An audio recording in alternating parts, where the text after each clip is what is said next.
What would you trade for love? Your pride, your roots, your name. He was just a ranch boy from Texas who believed the skyline held something bigger than open fields ever could.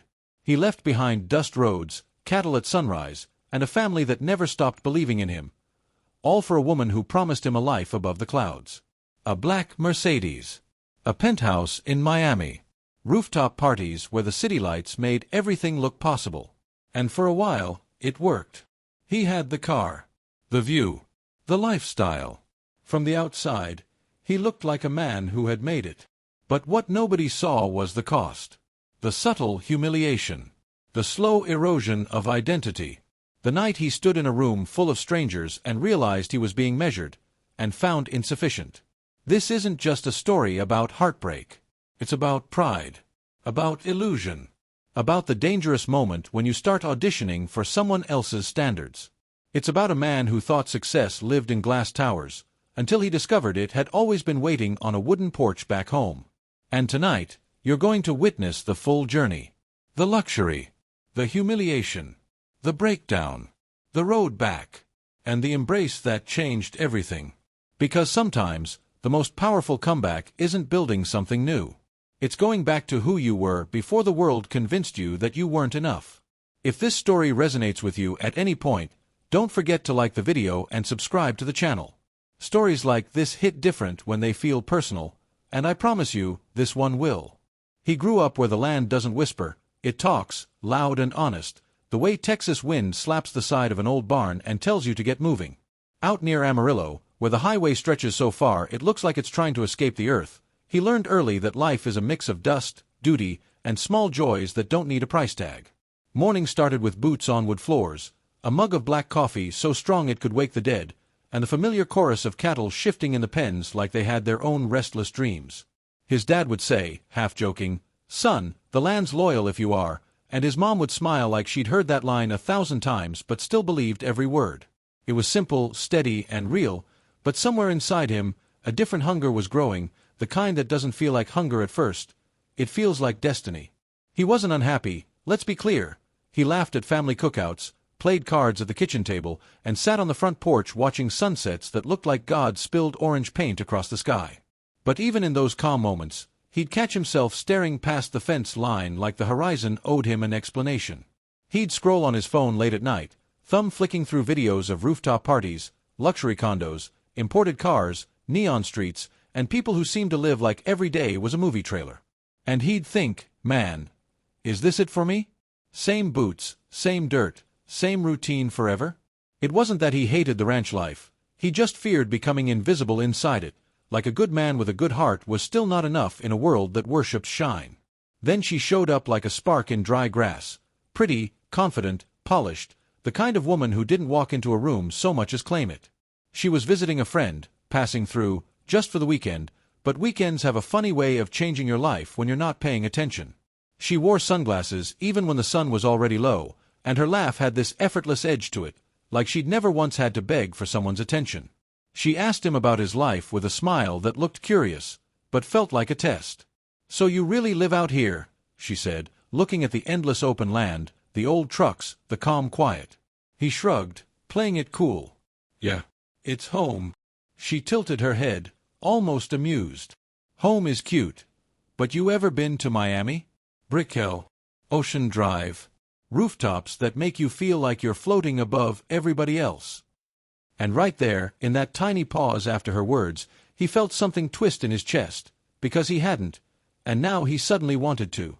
You know that moment when someone says something, and it lands on you like a label you didn't know you were wearing? That's what happened. He started hearing his own life through her tone, like it was small, like it was safe, like it was something you settle for when you don't have the guts to reach higher. He didn't say any of that out loud, of course. He just smiled, leaned back, and tried to look like a man who wasn't affected. But inside, he was already packing imaginary bags. Because here's the tricky part about a love bandit. They don't steal your wallet first, they steal your imagination. They make you picture a version of yourself that's richer, louder, more admired. And then they make you feel like you'll only become that man if you follow them. Over the next days, she kept dropping little seeds, like she was planting a garden in his mind. "You've got good energy," she'd say, twirling a strand of hair, letting the compliment hang in the air like perfume. "You're not meant to be stuck out here forever." Or, "A guy like you could do so much more, if you wanted." And every time she said it, he felt seen in a way he'd never felt before, like she wasn't just looking at who he was, but who he could be. The thing is, being seen like that is intoxicating. It makes you willing to do things you wouldn't do sober. Suddenly, he was thinking about imported car keys in his hand, about pulling up somewhere expensive with confidence, about buying her dinner in places where the menus don't even have prices. He'd tell himself, it's not about money, it's about giving her a life. But deep down, it was also about giving himself proof that he mattered outside of Texas dust. His family noticed the shift before he did. His dad watched him one night, sitting on the porch, staring at his phone like it was a portal. "You okay, son?" he asked, voice calm, but eyes sharp. He nodded too fast. "Yeah, just thinking." His mom brought him sweet tea and sat beside him like she could feel the storm behind his smile. "Thinking about what?" she asked gently. He hesitated. "Because how do you explain that your heart is starting to crave a world you've never touched? How do you tell the people who raised you that you love them, but you want something they can't offer?" He just said, "I want to do more. I want to make something of myself." His dad gave a slow nod, the kind that says, "I get it, but I'm worried." "Just don't forget where you're standing," he said, tapping the porch wood with his boot. "This place kept you alive when life was hard. Don't trade it for a dream that doesn't know your name." But when you're under a spell, good advice feels like background noise. She called him later that night, FaceTime from some bar, music thumping, lights flashing. "I'm heading back soon," she said, lips glossy, eyes bright. "You should come visit. Just a few days in Miami. Let me show you what life can look like when you stop playing small." He laughed, trying to act casual, but his pulse was betraying him. "Miami, huh?" She smirked. "Yeah. Brickell. I'll send you the address. You'd look good there. Trust me." And when the call ended, he sat in the dark with his phone in his hand, feeling like someone had just opened a door in his mind, and all the ranch quiet around him suddenly felt too quiet, like it was holding its breath. He didn't pack that night, not physically, but emotionally. Oh, he was already halfway gone. He stared out at the fields, at the silhouettes of trees against the moonlit sky, and he felt the strangest mix of guilt and excitement. Because he loved the land, he loved his family, but he also loved the idea of being the man who could walk into a luxury building, press the elevator button to the top floor, and hear someone say, "Welcome home, sir." He didn't know it yet, but the love bandit had already slipped her hand into his life, and she wasn't reaching for his hand. She was reaching for his future. And the next decision he made, the one that felt like bravery in the moment, was going to start the chain reaction that would change everything. He told himself it was just a visit, just a few days to see what's out there, but deep down he knew no man buys a one-way ticket by accident. When the plane descended over Miami at night, and he saw the city lights reflecting over the ocean like liquid gold, something inside him whispered, "This is it." Palm trees lined the highways like silent witnesses to ambition, and the skyline of Brickell rose sharp and proud against the dark sky, nothing like the open horizons of Texas. The air felt different, humid, electric, expensive. Even the silence here had a hum to it, like money moving behind walls. And as he stepped out of the airport with his duffel bag and ranch boots, he felt both out of place and dangerously alive. She was waiting in a white dress that caught the city lights like she belonged to them. No dust, no fences, no cattle, just polished heels clicking on concrete and a smile that said, "See? I told you." She hugged him lightly, not the tight Texas kind, but the quick, public, almost cinematic kind. "Welcome to real life," she teased, sliding her arm through his as if he'd already chosen this world. He laughed, but his heart was pounding, not from love, not exactly, but from comparison. He could feel it already. This city measured you. Your shoes, your watch, your confidence. Back home, a man was measured by his word. Here, he wasn't so sure. The first time she took him through Brickell, he felt like a tourist in his own future. Glass towers reflected each other endlessly, rooftop pools shimmered above traffic, and luxury cars rolled by like they were part of the scenery. A black Mercedes-Benz S-Class stopped at a red light, windows tinted, engine purring low and confident. She looked at it, then at him, and smiled in a way that wasn't accidental. "You'd look good in one of those," she said casually, as if she were commenting on the weather. He shrugged, pretending it didn't matter. But later that night, in the quiet of the Airbnb, he Googled financing options. Here's the thing about ambition. When it mixes with pride, it becomes fuel. Within weeks, he extended his stay. Within months, he moved fully. He traded his old Ford pickup for that very black Mercedes. Polished, sleek, the kind of car that makes valet drivers nod respectfully. The first time he drove it down Ocean Drive with her in the passenger seat, music low, city lights bouncing off the hood, he felt unstoppable. She ran her hand across the dashboard and said softly, "Now this is more like you." And those words, "more like you," wrapped around him tighter than any embrace.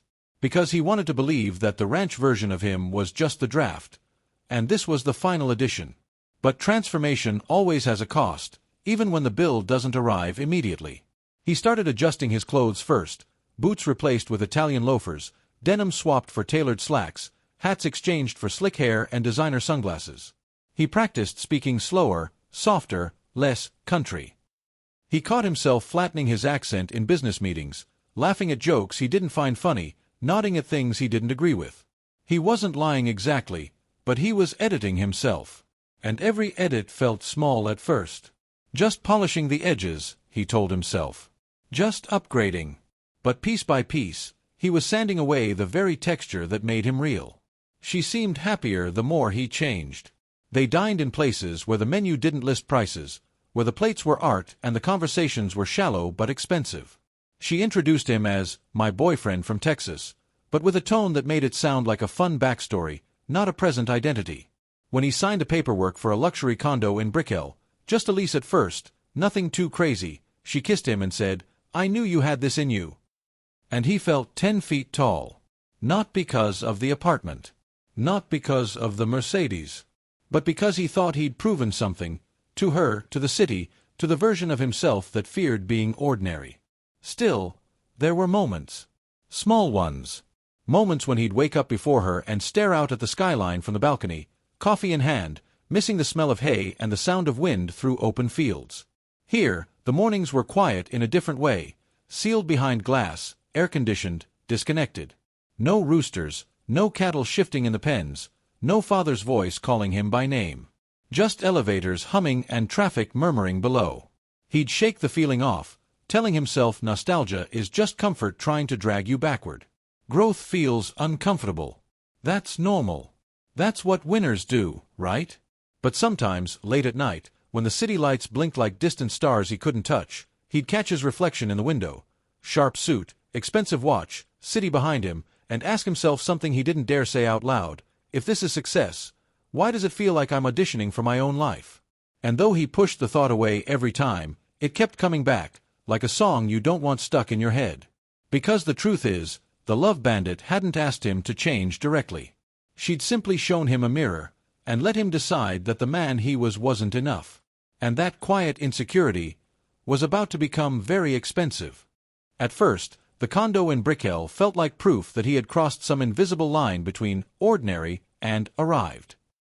But soon, leasing wasn't enough. She started talking about ownership the way some people talk about destiny. "Renting is temporary," she said one night, leaning against the balcony railing, city lights dancing in her eyes. "Real players own the top floor." And that word, top, stuck with him.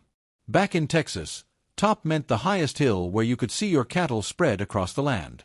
Here, top meant glass walls, private elevators, and a view that made you feel above everyone else. Within months, he signed papers for a penthouse overlooking Biscayne Bay. Marble floors. Heated rooftop pool. Floor-to-ceiling windows. The kind of place that looks better in pictures than it feels in silence. He told himself he was investing. He told himself it was smart. Property in Miami only goes up, right? But deep down, this wasn't about real estate, it was about reassurance. Every tile, every imported fixture, every automated blind that opened with a voice command was his way of saying, "See? I'm not small."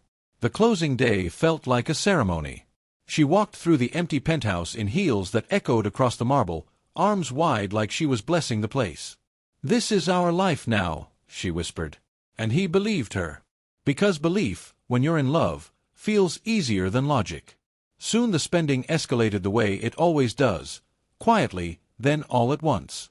A concierge service. A part-time driver. A personal trainer for her. A stylist. A chef for private dinners on the rooftop. She joked about needing a house manager, and he laughed, until he realized she wasn't joking. He began staying longer at work, taking on riskier deals, pushing harder than he ever had before. Sleep became optional. Stress became constant. But every time doubt crept in, she would reward him with affection, admiration, closeness. "You're different now," she'd say softly. "Stronger. More ambitious." And he'd cling to that validation like a man clings to oxygen. The strange part? The more he gave, the less she seemed impressed.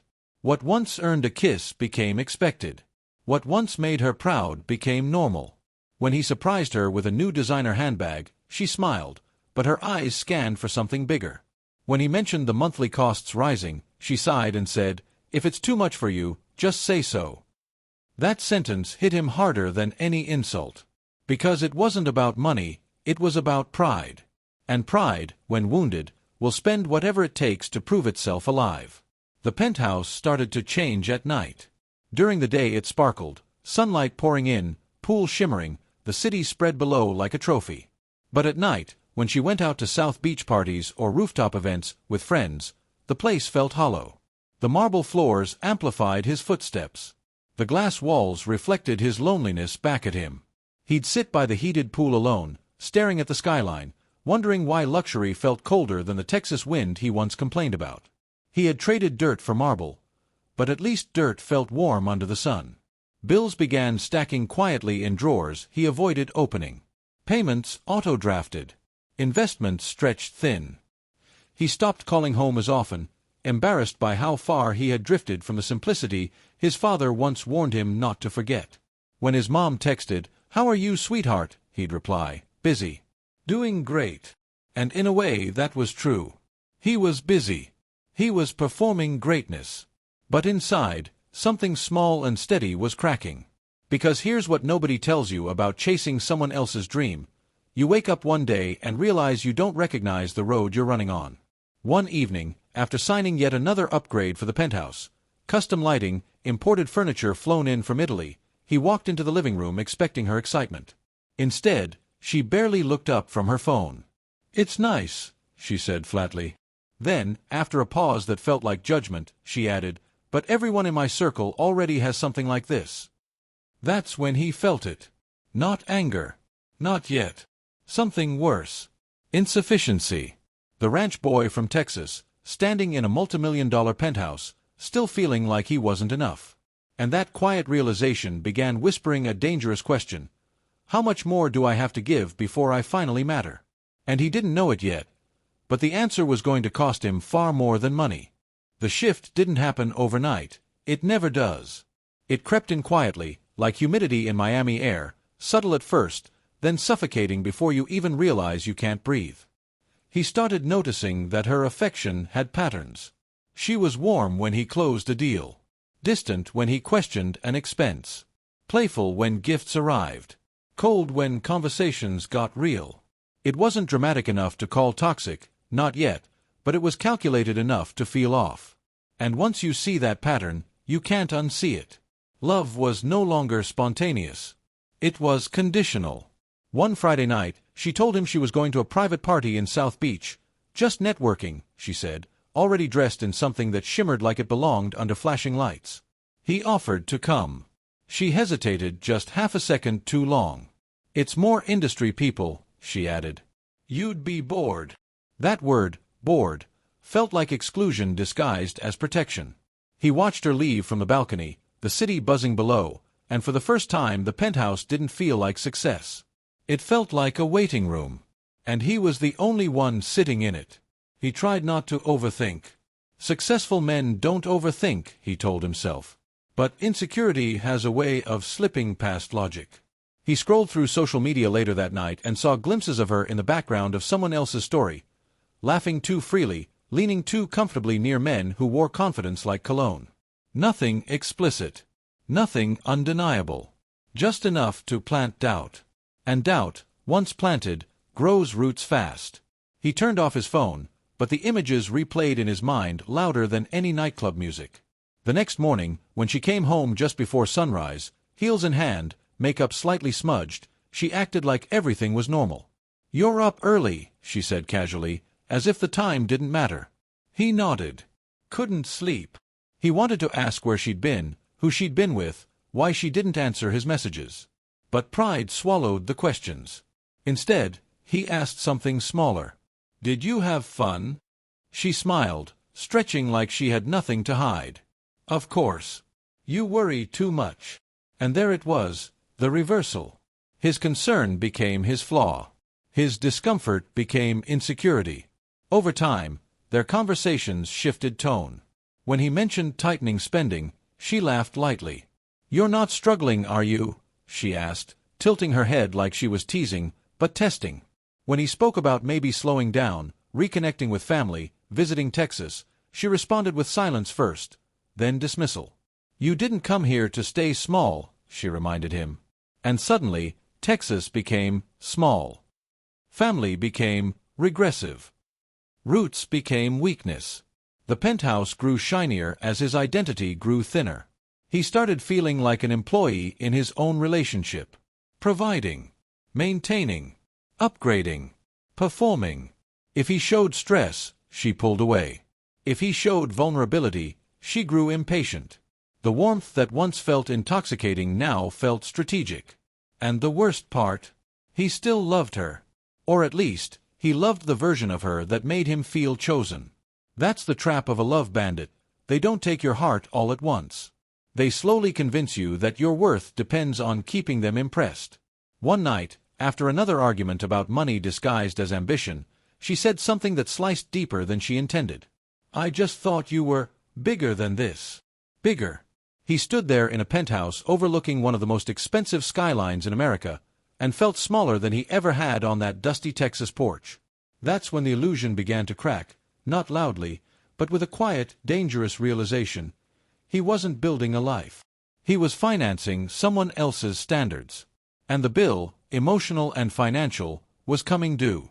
And the next conversation they were about to have would leave no room for denial. The humiliation didn't happen in private. That would have been merciful. It happened under lights, in a rooftop lounge overlooking Miami, where glass railings reflected the skyline and champagne flowed like it had no memory of cost. She had insisted he come this time. "It's important," she said. "You need to be seen." And so he wore his best suit, the one tailored in Coral Gables, shoes polished, watch gleaming under the city glow. He walked in beside her thinking he was her partner. He didn't realize he was about to become her accessory. The music was loud, but not loud enough to drown the conversations happening just close enough to hear. He noticed how she introduced him differently that night. "Not my boyfriend. Not the man I love. Just, this is him." A vague label, like he was part of the furniture. At first, he brushed it off. Maybe he was overthinking. Maybe he was tired. But then came the comment, the one that didn't sound like an attack until everyone else laughed. One of the men at the table, wearing confidence like a tailored weapon, asked where he was from. "Texas," he answered calmly. The man smirked. "Ah, explains the hustle. Gotta work hard when you come from nowhere." Laughter. Soft, polished, expensive laughter. He felt it immediately. Not anger, not yet, but exposure. She didn't defend him. She didn't correct the implication. She smiled politely and changed the subject, like the comment had been harmless. And maybe to her, it was. But to him, it was a line drawn in invisible ink. Because back home, Texas wasn't nowhere. It was legacy. It was blood. It was family land and calloused hands and promises that meant something. Here, it was a punchline. Later in the evening, the Real cut came. He overheard her talking near the bar, not realizing he was close enough to catch it. "He's ambitious," she was saying to one of her friends. "He's trying. Not succeeding. Not leading. Trying." The word sat heavy in his chest. Her friend asked lightly, "Do you think he'll keep up?" She hesitated. Just long enough. We'll see.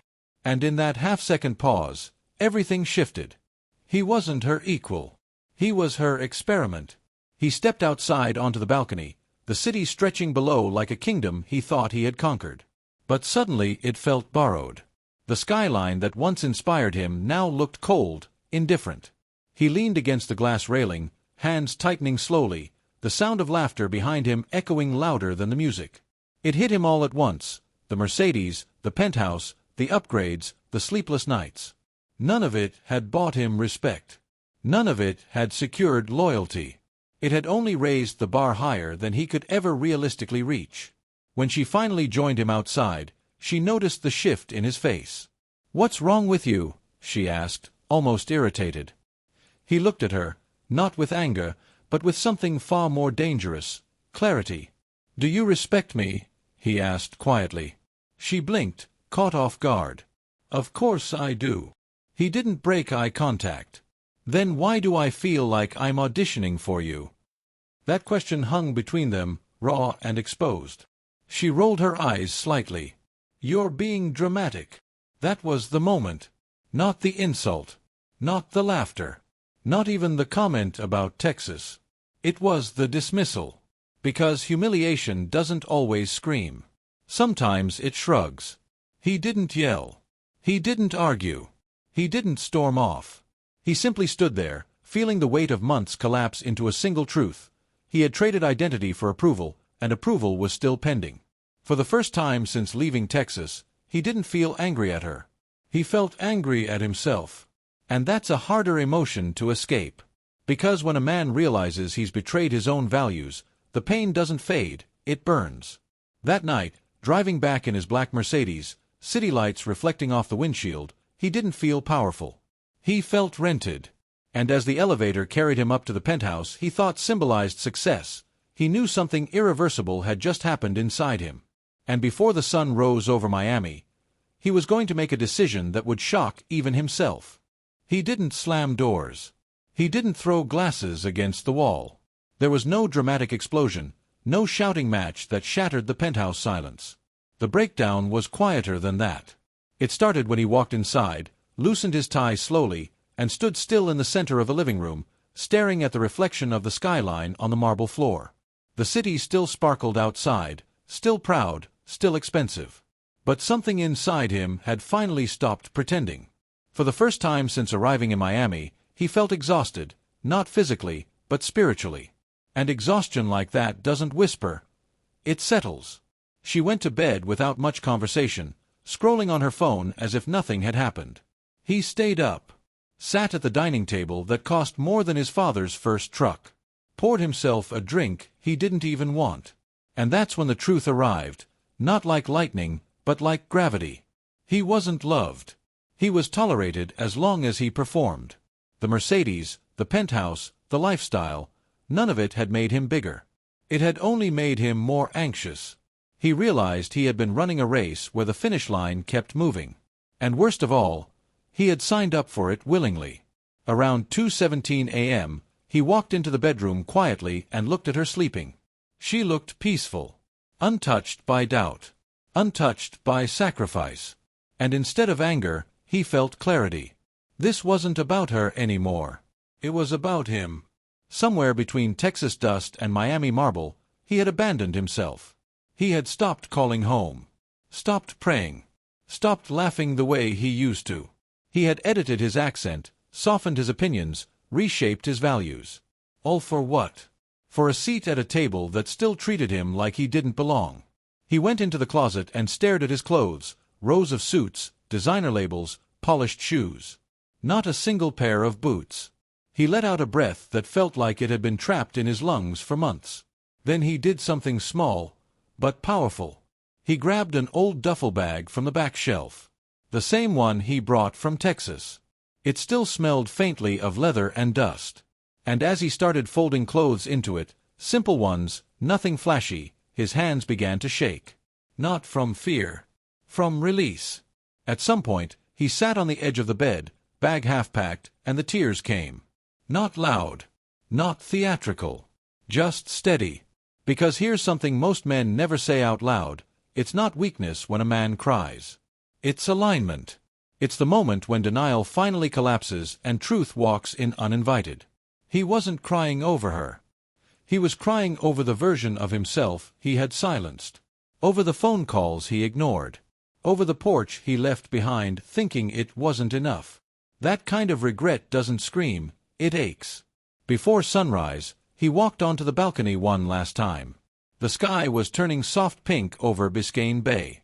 The skyline that once looked like opportunity now looked like illusion. He whispered something under his breath, maybe a prayer, maybe an apology. "I forgot who I was," he admitted quietly. And that sentence felt heavier than any financial loss. Because losing money is recoverable. Losing identity, that can cost years. When she woke up and found the duffel bag by the door, she looked confused more than concerned. "What are you doing?" she asked. He stood straighter than he had in months. Not arrogant. Not dramatic. Just resolved. "I'm going home." She laughed lightly, thinking it was emotional theater. "You'll be back." He shook his head slowly. "No, I won't." And for the first time, he didn't feel small. He didn't feel like he was auditioning. He felt like a man who had finally chosen himself. And when the elevator doors closed behind him, descending from the top floor down to the street, it didn't feel like he was falling. It felt like he was coming back to life. The engine of the Mercedes hummed one last time as he pulled out of the garage before sunrise, the city still half asleep, neon lights flickering like a dream that hadn't fully ended. Miami looked almost gentle at that hour, less arrogant, less loud. For a second, he wondered if he was overreacting. If maybe he should stay. Try harder. Prove himself again. But then he caught his reflection in the rearview mirror, eyes tired, jaw tight, spirit drained, and he knew this wasn't weakness. It was awakening. He didn't turn on the radio right away. He just drove. Quiet. Present. Free in a way that felt unfamiliar.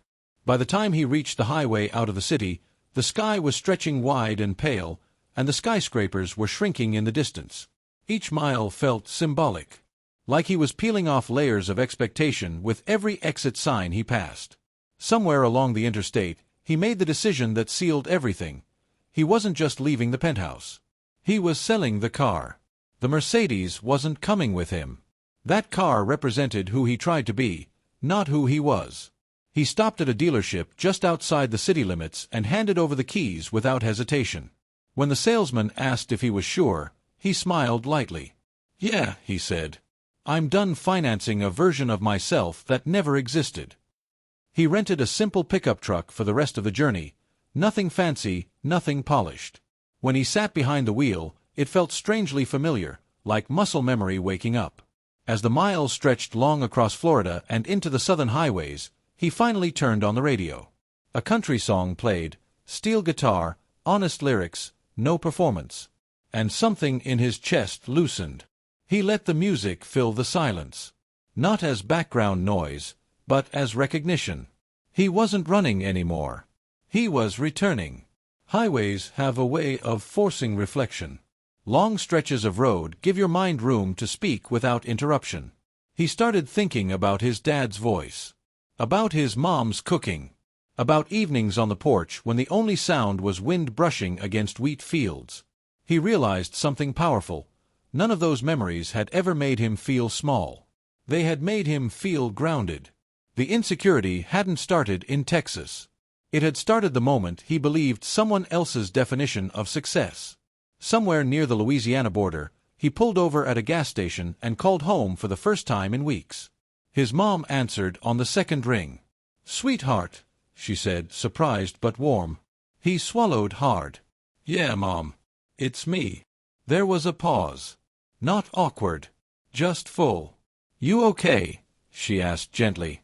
He looked out at the open road and finally said something honest. "I'm on my way back." Silence again, but this time it carried relief. "Your dad's outside fixing the fence," she said softly. "He'll want to hear that." The road shifted as he entered Texas again, the land widening, the sky stretching impossibly open, the air changing in a way only someone raised there would recognize. There's something about that Texas horizon. It doesn't compete with you. It welcomes you. He rolled the windows down, letting warm wind rush in, dust rising behind the tires. No skyline. No marble floors. No rooftop pools. Just earth. Just space. Just truth. And for the first time in months, he felt like he could breathe without proving anything. As he turned onto the long dirt road leading to the family ranch, his heart started pounding, not from fear, but from humility. What would they think? Would they see him as a failure? As someone who ran away chasing illusions? The house appeared slowly in the distance. The old barn. The fence line. And then, movement on the porch. 2 silhouettes. Waiting. Not judging. Waiting. And as he stepped out of the truck, dust swirling around his boots once again, he realized this wasn't the end of a dream. It was the beginning of a man rebuilding one that was actually his. He stepped out of the truck slowly, boots sinking into the familiar Texas dust, and for a brief second he just stood there, staring at the house like it was a memory he wasn't sure he deserved anymore. The porch light was on even though the sun was already rising, and his mother stood there with both hands covering her mouth. His father didn't move at first. He just watched. Not judging. Not angry. Just measuring the moment the way men from that generation do, quietly, deeply, fully. And then his mother ran. Not gracefully. Not carefully. She ran like a woman who had been holding her breath for months. When she reached him, she wrapped her arms around him so tightly it almost knocked the air out of his lungs. And that was the first time since Miami that he truly broke. Not a controlled tear. Not a dignified cry. His shoulders shook. His hands clutched the back of her shirt like he was afraid she might disappear if he loosened his grip. "I'm sorry," he whispered into her hair, voice cracking. "I'm so sorry." She pulled back just enough to look at his face, brushing tears from his cheeks the way she did when he was a boy. "You don't apologize for coming home," she said firmly. "Home is where you come to heal." His father finally stepped down from the porch, boots heavy against the wood steps. They stood face to face for a moment that felt longer than it was. No dramatic music. No speeches. Just eye contact between two men who both understood pride, mistakes, and growth. "You learn what you needed to learn?" his father asked quietly. And there was no sarcasm in it. "No, I told you so. Just truth." He nodded, swallowing hard. "Yes, sir. I did." His father gave one slow nod back, then pulled him into an embrace that was strong, steady, and forgiving. That hug said more than 1,000 lectures ever could. Inside the house, everything smelled the same: coffee, wood, something cooking on the stove. His younger brother came in from outside, wiping his hands on his jeans, surprised but grinning wide. "Well, I'll be damned," he laughed. "Look who remembered the way back." And the teasing didn't sting. It grounded him. They sat at the old kitchen table again, the same one where he used to plan leaving. Only now he understood something he hadn't before: the table had never shrunk. His perspective had. Later that day, he walked the property alone. The cattle moved calmly across the fields, the fence line stretching steady and loyal under the Texas sky. He knelt down and grabbed a handful of soil, letting it run through his fingers slowly. It wasn't glamorous. It wasn't trending. It didn't impress strangers at rooftop parties. But it was real. And real, he now understood, doesn't fluctuate based on someone's approval. Real stays. That evening, the whole family gathered on the porch. The sky turned orange and gold, wide and unapologetic. His mother leaned her head on his shoulder. His father handed him a cold drink. Nobody asked about the penthouse. Nobody asked about the Mercedes. They didn't need to. The lesson was already written on his face. "I thought I had to leave to become something," he admitted quietly. His dad exhaled slowly. "Sometimes you do," he replied. "Just to realize you already were." And as the sun dipped below the horizon and the Texas wind brushed against his face, he felt something settle inside him that money had never given him: peace. Not because he failed. Not because he quit. But because he returned with understanding. The skyline never made him bigger. The penthouse never made him stronger. The love bandit never made him wiser. But the road back home did. And this time, he wasn't running from anything. He was standing exactly where he belonged. So now I want to ask you something, and I want you to answer honestly. Have you ever changed who you were just to keep someone impressed? Not dramatically. Not all at once. But slowly. Editing your accent. Softening your opinions. Spending more than you should. Smiling when something hurt. Pretending you were fine while your identity was quietly slipping away. Because here's the truth this story leaves us with: the real love bandit isn't always a person. Sometimes it's the illusion of becoming more for someone who never saw you as enough to begin with. He didn't lose money. He didn't lose a penthouse. He didn't even lose her. He almost lost himself. And that's the kind of loss that doesn't show up on a bank statement. It shows up in the mirror. Now tell me, if you were in his place, would you have stayed longer? Would you have fought harder? Or would you have packed that bag the first time respect felt optional? I want to know your perspective. Drop it in the comments. Let's talk about it. And more than that, tell me what song we should turn into the next emotional story. Country, rock, a heartbreak anthem, a revenge song, a forbidden love. You name it. Subscribe to the channel and turn on notifications, because these aren't just stories based on music. They're mirrors disguised as melodies. And the next one might feel even closer to home.